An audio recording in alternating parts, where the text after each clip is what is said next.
After abusing me for my entire life, my parents finally started loving me, but only after realizing they could make money off of me. So I let them think they won, only to absolute ruin them when the time was right. I ruined my parents' lives before I was even born. They were the dream power couple. Met in high school, went to the same university, had a dream about backpacking across continents together, and then, during sophomore year, they didn't use a rubber. My father fertilized my mother, and I was created. They actually wanted to terminate, but both sets of grandparents shut that down fast. So, because of me, everyone was whispering about my mom's pregnant belly. It got so bad that she dropped out of the degree she'd wanted her whole life. As you can imagine, she didn't like me much after that. Actually, she straight up resented my existence. But thanks to my grandparents, I never found that out until I was 5. Because up until that point, I legit thought my mom was my sister and my grandparents were my actual parents, because she wanted nothing to do with me. If I ever tried getting her attention, she'd either completely ignore me or snap at me. And as for my dad, well, he wasn't even in the picture, so I had zero clue he existed. Meanwhile, they kept dating like nothing had changed. By the time I started walking and talking, Dad had graduated and suddenly developed a conscience. He started showing up on weekends, and I just thought he was some random friend of my grandparents that my mom hated. That's how I finally figured out that this family friend was actually my father. Once Dad landed a decent job, he suddenly wanted me to live with them. Mom was completely against it, but my aging grandparents basically forced them into it. So, at 5 years old, I reluctantly moved in with these strangers who happened to be my biological parents. Saying it sucked would be the understatement of the century. It felt like someone had turned off the sun, and throughout their emotional neglect, my mom would constantly remind me how lucky I was that they took me in, and in the same breath, she'd threaten to kick me out over any tiny mistake. Dad worked crazy hours and came home exhausted. Whenever I tried bonding with him, he'd brush me off with, "I can't deal with you right now." I went from being surrounded by love to living with people who couldn't stand the sight of me. I became so terrified of her reactions that I started doing perfect schoolwork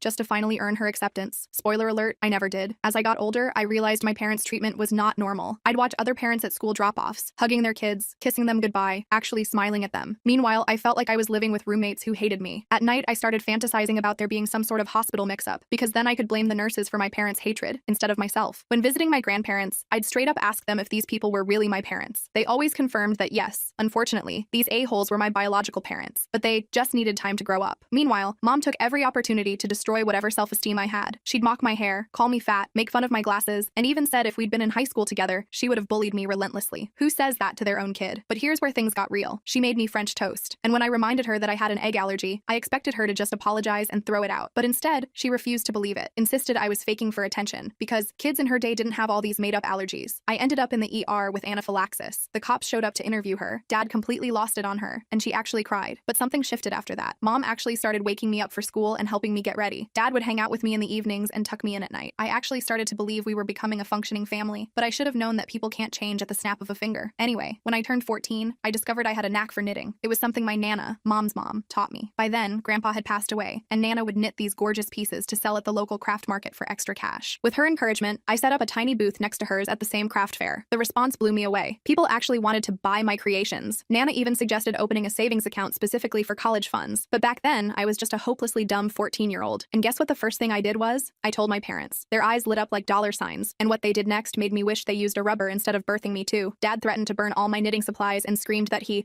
wasn't busting his ass to pay for my education so I could waste time on stupid crafts. Mom banned me from visiting Nana's house entirely. They demanded I hand over all my earnings, but when I told them Nana was keeping it safe, they called her and started screaming about how they deserved every penny of my money. That's when I realized they hadn't changed at all. They were still the same selfish jerks they'd always been. I wasn't about to give up my passion or the money that could fund my escape to college. Knowing my parents, they probably wouldn't even help with tuition, so I needed to take control of my future. I came up with this whole scheme where I'd tell my parents I was sleeping over at my BFF's house on weekends. She was totally in on it. But I'd actually go to Nana's place to knit and fulfill orders. Nana was crucial in building my business, and I also started using Instagram, TikTok, and Facebook to reach more customers. Social media was a game changer. Suddenly, I could share my work with people everywhere. What started as a tiny booth at the local fair became a thriving online shop. Nana helped me open a joint bank account with her as co-owner. I trusted her completely, and thanks to her, I could save everything for college. She believed in me when my own parents just wanted to take my money. Then disaster struck. Mom went through my phone one day and discovered I was still running my business behind their backs. All hell broke loose. They screamed at both me and Nana, demanding I withdraw everything I'd earned and hand it over since they'd raised and taken care of me. I nearly broke down trying to explain the money was for my future education, and I wasn't hurting anyone. Dad ranted about how he couldn't trust me anymore, and Mom forced me to delete my Instagram while she watched. I cleverly just deactivated it, planning to reactivate once I was free. They went nuclear with restrictions. No phone access from 9 a.m. to 4 p.m. and midnight to 8 a.m. Location tracking. Monitoring my entire browser history. I got notifications if I searched. For freaking underwear. Limited hangouts with friends to twice weekly with mandatory check-ins,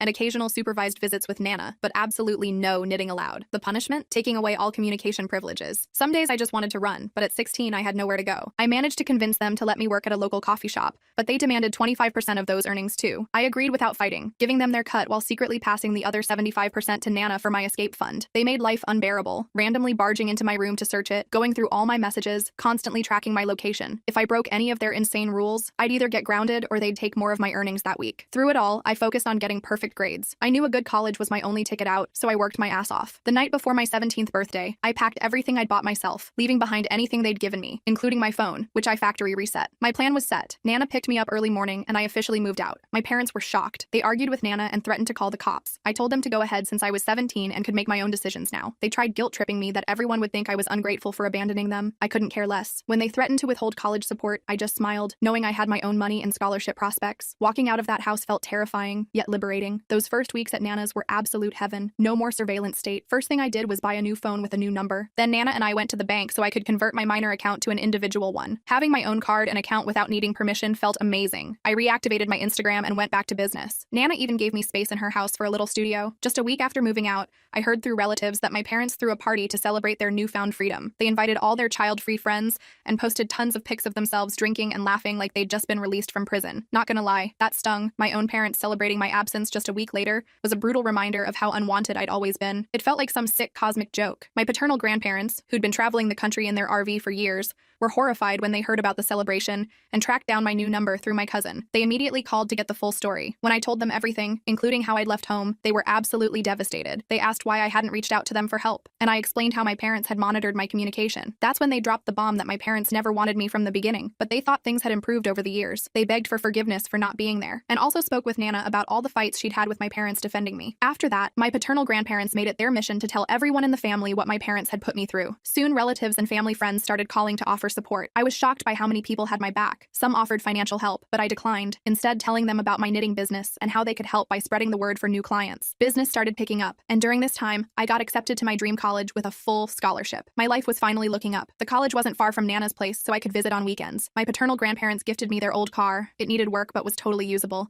making it easier to visit Nana. A friend who worked for the local paper asked to write a story about me. There weren't many teenage entrepreneurs in our area with their own businesses, and she thought my story might inspire other kids in tough situations. After thinking about it, I agreed, hoping if there was another kid out there stuck in a toxic home, they might find some hope. When the article came out, seeing my journey in print felt surreal. It might seem small, but for the first time in forever, I felt proud of what I'd accomplished despite everything. Nana was bursting with pride, and relatives and friends called to congratulate me. Another new experience since my parents had never acknowledged my achievements. My parents must have seen the article because they called Nana screaming about how I'd betrayed them. They demanded I publicly give them credit for my business since relatives were criticizing their controlling behavior. They even threatened to sue me for a share of my profits. But Nana shut them down hard, saying I'd built everything under her roof so they could try going to court if they wanted. They'd lose anyway. I was livid at their audacity, but instead of stooping to their level, I organized a small celebration with people who actually loved me. Since I was heading to college soon, it felt right to have one last gathering with my real support system. Of course, word got back to my parents, and somehow they got my new number. Cue the barrage of texts about what an ungrateful daughter I was, and how they wished they never had me. Dad sent this long-ass guilt trip about how he'd provided for me my whole life. Yet here I was, wasting money, celebrating with others. The hypocrisy was mind-blowing considering they threw a party when I moved out. Update 1. Holy crap. I had no idea my post would blow up like this. I've seen it reposted on TikTok and I'm low-key terrified my parents might find it. Please send good vibes they don't discover this. I see many comments saying I should permanently block my parents. And you're right, I'm planning to. But first, I want to send one final email laying out exactly what they put me through. I'm not a doormat like some of you suggested. I'm just a young person with toxic parents trying to figure this out. Society teaches us parents always want what's best for us, but nobody teaches you what to do when that's not the case or how to cut them off. Update 2. Thanks for all the supportive messages from people who've been through similar hell. As promised, I sent that email to my parents. Nana helped me organize my thoughts. Here's what I wrote. Dear Mom and Dad, after serious reflection on our past, present, and potential future relationship, I've realized I need to cut ties with you both for my own well-being. I've spent my childhood desperately trying to earn your love and meet your expectations, but I was never enough. From Mom forcing me to eat eggs despite my allergy to feeling like a stranger in my own home,